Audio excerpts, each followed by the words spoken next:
Hello friends, welcome back to my channel. This is Subhashis. बहुत सारे लोग ऑप्शन बाइंग के अंदर सक्सेसफुल होना चाहते हैं। मैं आपको 3 पॉइंटर बताने वाला हूं इस वीडियो के अंदर, क्योंकि इनिशियल स्टेज में मैं खुद ऑप्शन बाइंग करता था, फिर लेटर स्टेज में मैंने ऑप्शन सेलिंग किया। इतने लोग 2018-19 का वीडियो, 20 का वीडियो देखे होंगे, उनको पता होगा मैं एग्रेसिवली ऑप्शन बाइंग भी करता था बीच बीच में, फिर फ्यूचर में ट्रेड किया, फिर ऑप्शन सेलिंग में आने लगा। मैं कुछ पॉइंटर्स बताऊंगा विच इज़ वेरी इंपॉर्टेंट, जितने मैंने समझा है ट्रेडिंग करियर के अंदर ऑप्शन बाइंग के ऊपर, क्योंकि बहुत सारे लोग ऑप्शन बाइंग करते हैं। लेट्स से कि नहीं, सेटअप आपके पास है 1:2, 1:3, वीडियो भी अगर आप लोग देखोगे मनी मैनेजमेंट के ऊपर हो गया, लेकिन ओरिजिनल साइकोलॉजी आपको पता नहीं चलता, जिसके कारण कहीं ना कहीं लॉन्ग रन के अंदर ऑप्शन बाइंग सक्सेसफुल नहीं हो पाता। तो चलिए मैं आपको स्क्रीन के ऊपर कुछ पॉइंट्स बताना चाहता हूं किस तरीके से ऑप्शन बाइंग में भी पैसा कमाया जाता है। ये मैंने 2020 में एलिस ब्लू में ट्रेड करता था, अभी वहां पे ट्रेड नहीं करता हूं। उस टाइम पे मार्जिन मिलता था, फिर धीरे धीरे फ्यूचर में भी मार्जिन मिलता था, फिर ऑप्शन सेलिंग में शिफ्ट हुआ तो थोड़ा वो अकाउंट ईजी रहता था। जितने लोग जीरो टू हीरो प्रोग्राम के होंगे, which is most important course, जितने लोग इनिशियल टाइम में ट्रेड करना चाहते हैं, क्योंकि साइकोलॉजी में बहुत सारे पॉइंट मैंने वहां पे कवर किए हैं और कुछ सेटअप भी हैं। डिस्क्रिप्शन बॉक्स में लिंक है, आप लोग चेक कर सकते हो। अभी बस थोड़ा सा यहाँ पे कॉन्सेंट्रेट करो स्क्रीन के ऊपर, तो आपको समझ में आएगा किस तरीके से मैं बाइंग में भी पैसा बनाया था, फिर उसके बाद धीरे धीरे ऑप्शन सेलिंग में आया और कौन से फैक्टर्स के ऊपर आपको काम करना चाहिए। फर्स्ट थिंग, यहाँ पे अगर आप लोग स्क्रीन पे देख रहे होंगे, यहाँ पे 03/03/2020 आपको दिख रहा होगा। समय अराउंड यहाँ पे लास्ट में 1,88,000, समय around near about 2 lakh capital था।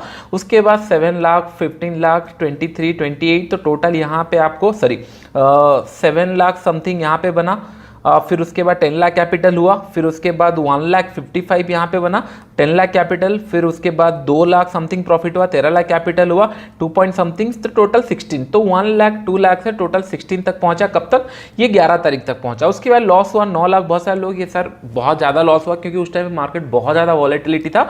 तो अगर आप देखोगे कैपिटल मेरा 1-2 लाख ही था और प्रॉफिट्स के ऊपर मुझे 40-30% भी ड्रॉ डाउन हुआ है। उसके ऊपर भी मैंने वीडियो बनाया है उसी जीरो टू हीरो कोर्स के अंदर, और बहुत सारे वीडियो यूट्यूब के अंदर भी आप देखे होंगे।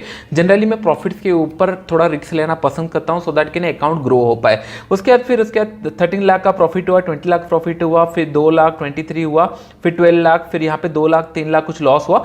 ऐसे करके समय अराउंड 49 लाख हम लोग का 20 तारीख तक बन गया। उसके बाद देखेंगे 2-3 लाख का लॉस हुआ, 47 बन गया, फिर 3 लाख का प्रॉफिट हुआ, फिर 50 हुआ, 7 लाख का लॉस हुआ, 6 लाख का प्रॉफिट हुआ, 49 हुआ। उसके बाद यहाँ पे समय अराउंड ऑलमोस्ट 10 लाख के आसपास कुछ प्रॉफिट हुआ है। फिर उसके बाद 57, 58, दैट मीन्स 2 लाख से ट्रेडिंग 1,88,000 से स्टार्ट हुआ था।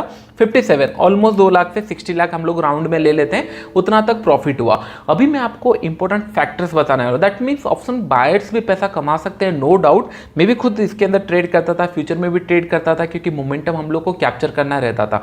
अभी जो मैं बताऊंगा मोस्ट इंपॉर्टेंट पॉइंट होने वाला है। तो चलिए मैं आपको 3 फैक्टर्स बताता हूं, जिसके ऊपर अगर आप लोग काम करोगे तो नो डाउट आपको ऑप्शन बाइंग के अंदर बहुत ज्यादा हेल्पफुल होने वाला है।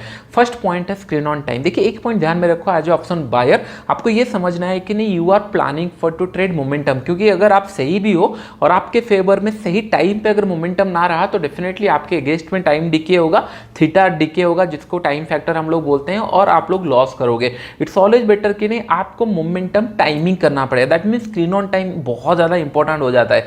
अगर आप दिन भर ट्रेड करना पसंद करते हो, दिन भर आपको बाइंग करना है, तो नो डाउट आपको चांसेस आर वेरी हाई आप लॉसेस करोगे, क्योंकि 9 से 10 मोमेंटम रहेगा, उसके बाद थोड़ा साइडवेज रहेगा, और एवरी कैंडल में थोड़ा मोमेंटम होने के बाद आपको लगेगा सपोर्ट ब्रेक हो रहा है, फिर आप एक्सपेक्ट करोगे हर एक कैंडल मोमेंटम होगा। इससे क्या होगा, आपने 3 ट्रेड ले चुके हैं, उसके अंदर लॉस हुआ, चौथा ट्रेड आपका प्रॉफिटेबल हुआ, लेकिन 3 ट्रेड तक लॉसेस हो चुका था, ये चौथा ट्रेड आपको कवर करके नहीं देगा। That means screen on time is very important in option buying. मैं आपको सजेस्ट करूंगा, पहला 1 आवर इज मोस्ट इंपॉर्टेंट, क्योंकि पहले 1 आवर में मोमेंटम रहता है, कुछ न्यूज आने वाला है, 1 आवर में मोमेंटम रहेगा, लोगों को ट्रेड करना है, कुछ पोजीशन बनाना है, वीकेंड खत्म हो रहा है, नया स्टार्ट होगा, तो मॉर्निंग आवर में मोमेंटम रहेगा।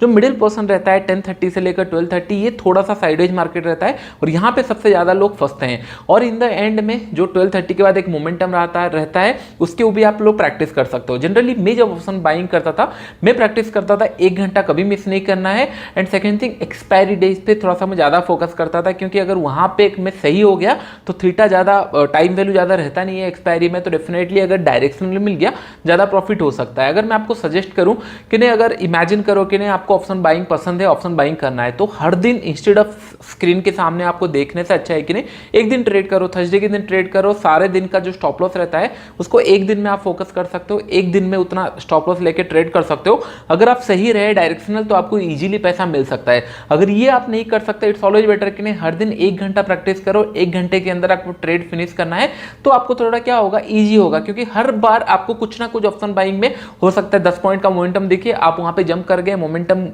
होगा करके फिर 20-30 रुपए वो नीचे आ गया, स्लो एंड स्टडी मोमेंटम किया, टाइम थीटा डी के आ गया, फिर नीचे आ गया, फिर आपको लॉसेस होगा। इस तरीके से ट्रेड नहीं किया जाता। तो ऑप्शन बाइंग जनरली मैं किस तरीके से पैसा बनाता था, मैं एक फिक्स टाइमिंग रखता था, मैक्सिमम एक्सपायरी डेज पे हो गया या मॉर्निंग आवर के अंदर। आई होप ये पॉइंट आपको समझ में आ गया होगा। सेकंड पॉइंट ऑप्शन बाइंग के अंदर, this point is very important, never regret. इसका मतलब क्या हो जाता है, जनरली क्या होता है जब हम लोग कुछ चीजें बाय करते हैं, राइट, ऑप्शन बाइंग आप 100 रुपए में करो, 10 रुपए में करो, 50 रुपए में करो, you never know the what is the target, exact target क्या होना चाहिए। 200 हो सकता है, 400 जा सकता है। आपने 100 रुपए में बेचा, फिर जब इन द एंड में कंप्यूटर स्क्रीन बंद किया 500 तक पहुंच गया है, फिर आपके माइंड में बार बार कैलकुलेशन चलता रहता है, मैं अगर इसको 500 तक रखता या 450 तक रखता तो इतना पैसा मिल सकता था। इसके कारण क्या होता है, फिर आप फर्स्ट ट्रेड में 100 पॉइंट कमाए थे, नेक्स्ट ट्रेड जब आप करने जाते हो आपके माइंड में वो फिगर चलते रहते हैं, हाँ ये एक्सपायरी मुझे 500 रुपए मिला था या फिर 50 रुपए मिला था, नेक्स्ट एक्सपायरी में भी उतना पैसा मिले। आपको बस ये समझना है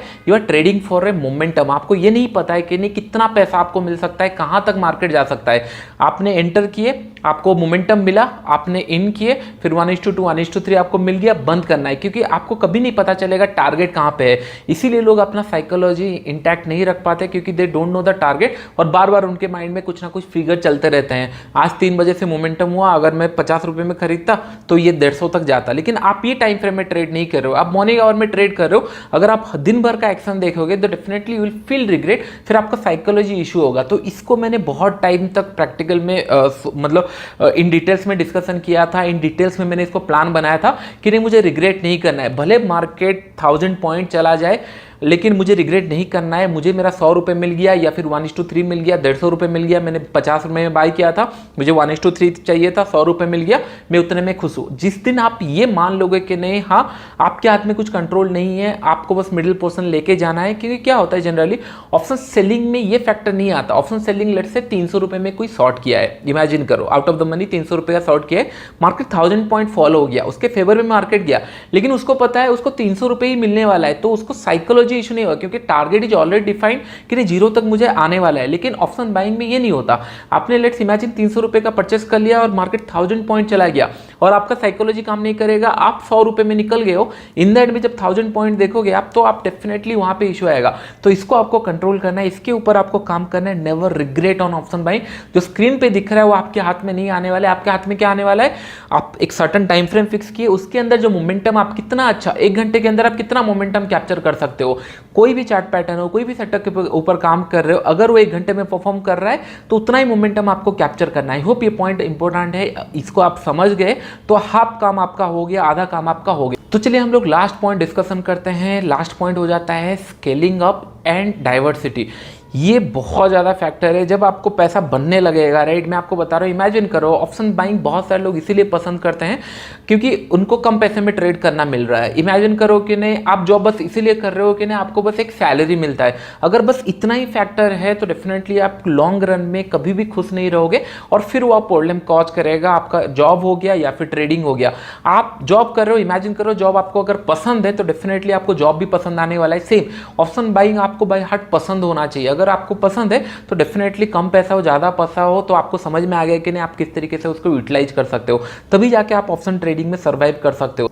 इसीलिए ऑप्शन सेलिंग में थोड़ा सा लोगों को ईजी रहता है क्योंकि उन लोग जितना क्वांटिटी ऑप्शन बाइंग में खरीद सकते हैं उतना क्वांटिटी सेलिंग नहीं कर सकते सेम अमाउंट के अंदर। तो जब आप कम क्वांटिटी हैंडल करते हो डेफिनेटली साइकोलॉजी थोड़ा सा इशू नहीं आता है क्योंकि क्वांटिटी 10-15 रुपए ऊपर नीचे हुआ तो ज़्यादा आपको फर्क नहीं पड़ेगा। लेकिन ऑप्शन बाइंग के अंदर वो ड्रास्टिकली चेंज आ सकता है क्योंकि आप 100 रुपए में बाई किए हो, 5000 क्वांटिटी है, 40-50 हज़ार 1 लाख 2 लाख का स्विंग अगर दिखेगा, अगर ये आप रेडी नहीं हो तो बहुत इफेक्ट होगा। क्योंकि आपने सोचा था ओवरनाइट आपको प्रॉफिट मिल जाएगा ऑप्शन बाइंग में, एक दिन आया आपको मिल भी गया, लेकिन वो पैसे का करेंगे क्या क्योंकि आपको पता ही नहीं है। आपने 100 रुपए में खरीदा था 1000 क्वांटिटी, अभी आप रेडी हो गए हो 5000 क्वांटिटी तक प्रॉफिट आ गया है, 5-10 लाख आपके अकाउंट में बन गया है। अभी आप क्या करोगे, आप 5000 क्वांटिटी में अगर ट्रेड करोगे तो वहां से लॉसेस आना स्टार्ट होगा अगर आप मोमेंटम ट्रेडिंग सही से प्रैक्टिस नहीं किए हो।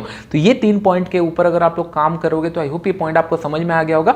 कॉपी में लिख लो ये सारे 3 पॉइंट और इसी के ऊपर काम करो। पूरा प्लान हो जाना चाहिए कितना तक आप स्केल अप करना चाहते हो ऑप्शन बाइंग को, कितना मोमेंटम में आपको ट्रेड करना है और कौन से एरिया के अंदर आपको फोकस करना है। मार्केट 100 रुपए का 1000 चला जाए आपको फोकस नहीं करना है। मुझे याद है 2020 में मैंने 20 रुपए का ऑप्शन बाई किया था, 600 में मैंने बुक किया और वो 2100 में जाके क्लोज हुआ क्योंकि मार्केट उतने फ्लो में मोमेंटम कर रहा था। अगर मैं वहां पे रिग्रेट करता तो उसके बाद का प्रॉफिट और नहीं मिलता। तो ये पॉइंट ध्यान में रखो, रिग्रेट करना नहीं है। मार्केट कहीं पे भी चला जाए बस आपको रेडी रहना है। आपके सेटअप के हिसाब से अगर मोमेंटम मिला है आपको कैच करना है। आपके टाइम फ्रेम के अंदर मोमेंटम अगर मार्केट में मिला है तो कैच करना है, नहीं मिला है स्टॉप लॉस देके फिर निकलना है, फिर नेक्स्ट डे। उसके बाद क्या हुआ आप लोग फिगर आउट नहीं कर सकते। आपका एक सेपरेट टाइम फ्रेम में आपका सेपरेट माइंडसेट है, आपका एक सेपरेट गोल है, तभी जाके आप सर्वाइव कर सकते हो ऑप्शन बाइंग के अंदर। आई होप ये पॉइंट आपको समझ में आ गया होगा। वीडियो अच्छा लगा तो लाइक एंड शेयर कमेंट। अभी के लिए इतना ही, थैंक यू।